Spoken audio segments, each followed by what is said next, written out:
বাড়ি থেকে কাজে বেরোনোর পর নিরাপদে বাড়ি ফেরা যাবে, নাকি কোনো অগ্নিবলয়ে গ্রাস হয়ে ঝলসে যেতে হবে? এর উত্তর এই শহর এখনো জানে না।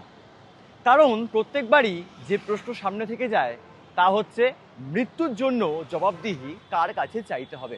কারণ প্রত্যেকবারই নেতা মন্ত্রীদের সেই একই মন্তব্য, আর্থিক ক্ষতিপূরণ, এবং প্রত্যেকবার প্রত্যেকটা মৃত্যু দুর্ভাগ্যজনক, এরকম কিছু ক্লিশে মন্তব্য থেকেই যায়। তবে যারা তাদের প্রিয়জনকে হারান, তাদের সেই ক্ষতে প্রলেপ দেওয়া কি সম্ভব?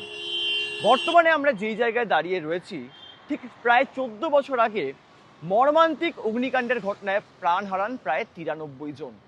কিন্তু প্রশ্ন সেবারও ছিল যে এই যে শহরের বুকে এরকম একাধিক অগ্নিকাণ্ডের ঘটনা ঘটছে, এর দায় কার?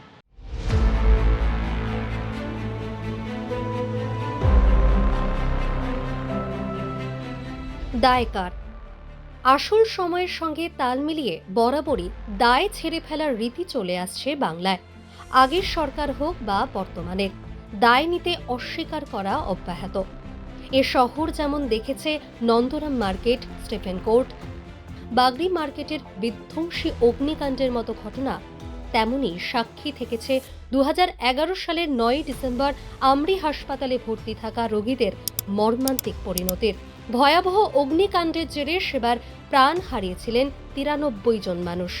14 বছর পেরিয়ে গেলেও সেই ঘটনার থেকে প্রশাসন এখনও শিক্ষা নিতে পারেনি বলে দাবি সাধারণ মানুষের একাংশের। সময় পাল্টালেও পাল্টায়নি আগুনে ঝলসে বা শ্বাসরোধ হয়ে মানুষের মৃত্যুর ঘটনা। সম্প্রতি এই শহর সাক্ষী থেকেছে আনন্দপুরের নাজিরাবাদে মর্মান্তিক অগ্নিকাণ্ডের ঘটনার, যেখানে এখনো পর্যন্ত পুলিশ যেমনটা বলছে প্রাণ হারিয়েছেন প্রায় 21 জন মানুষজন। অপরদিকে দাঁড়িয়ে এই হাসপাতালের নাম বদলেছে। আগে ছিল আমরি হাসপাতাল, এখন তার নাম পরিবর্তন হয়ে হয়েছে মণিপাল হসপিটাল। তবে স্বাভাবিকভাবেই যে প্রশ্ন থেকেই যাচ্ছে, নাম বদলালেও স্মৃতি কিন্তু এখনো পর্যন্ত অক্ষত রয়েছে। আমরা কথা বলেছিলাম এই ঘটনায়, অর্থাৎ এই হাসপাতালে যখন অগ্নিকাণ্ডের ঘটনা ঘটে, সেখানেই তার মাকে হারিয়েছিলেন পারমিতা গুহ ঠাকুরতা। তিনি যখন শুনলেন আনন্দপুরে এরকম মর্মান্তিক ঘটনা ঘটেছে, তার মনেও কিন্তু সেই একই প্রশ্ন জাগলো যা গোটা শহরবাসীর প্রত্যেকের মনে জাগছে। তা হলো, অগ্নি নির্বাপন ব্যবস্থার যথাযথ ইউজ করা হচ্ছে না কেন? ফায়ার অডিট কি করা হয়েছিল? বা শহরের বুকে এরকম একাধিক অগ্নিকাণ্ডের ঘটনা বছরের পর বছর ধরে ঘটছে কেন? তিনি কি বললেন, শুনুন আপনারা। নিশ্চয়ই, দেখুন, অডিটটা তো এটা হওয়াই উচিত। ফায়ার, যেখানেই আমাদের কোন একটা বিজনেস স্থাপনা হচ্ছে, যদি ফায়ার কেউ মানে ল্যাপস হয়, তাহলে প্রশাসনেরই দায়িত্ব হচ্ছে যে ওই জিনিসটাকে, মানে লাইসেন্সটাকে ক্যান্সেল করে দেওয়া উচিত। যেটা কিনা বারবার উঠে এসেছিল আমরিতে। এনওসি বারবার 7বার এনওসি দিয়ে গেছে, তারপরেও ইট ফেল। মানে ওরা কোনো কিছু দায়িত্ব নেয়নি, কিচ্ছু করেনি, আর তার জন্য 93 লোক, এতজন প্রাণ হারালো। তাহলে এইখানেও যখন যদি দেখছি, যদি ফায়ার ডিপার্টমেন্ট যদি কোনো কাজই না করে থাকে, মানে লাইসেন্স, তাহলে লাইসেন্সটা তো রদ্দ করে দেওয়া উচিত। আর এতগুলো লোকের প্রাণ যায় না। আর এরকম ভাবে কম্পেনসেশন 10 লাখ টাকা দিচ্ছে, আমির কেসে 3 লাখ টাকা দিয়েছিল। 3 লাখ টাকা কি একটা মানুষের প্রাণের দাম হয়? এইগুলো দিয়ে তো মানে বাকি লোকেদের মানে মুখ ঢাকা, মানে মুখ চাপা হয়ে যাচ্ছে, কিন্তু এই ক্ষোভটা তো রয়েই যাচ্ছে। আমাদের আমৃতে বলা হয়েছিল 3 লাখ টাকা দিয়েছে, আর বলেছিল যে চাকরি দেবে। চাকরি কোথায় দিয়েছে? সবাই তো চাকরি পায়নি। মেয়েরা চাকরি পায়নি, বিশেষ করে বিবাহিত মেয়েরা চাকরি পায়নি। কেন?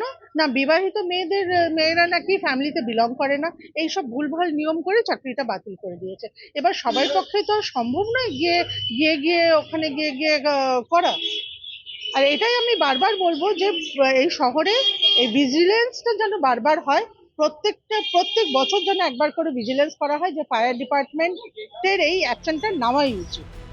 এখনো বিচার পাননি পারমিতার মতো অনেকেই, যারা নিজেদের প্রিয়জনকে হারিয়েছেন শহরের বুকে ঘটে যাওয়া একাধিক অগ্নিকাণ্ডে।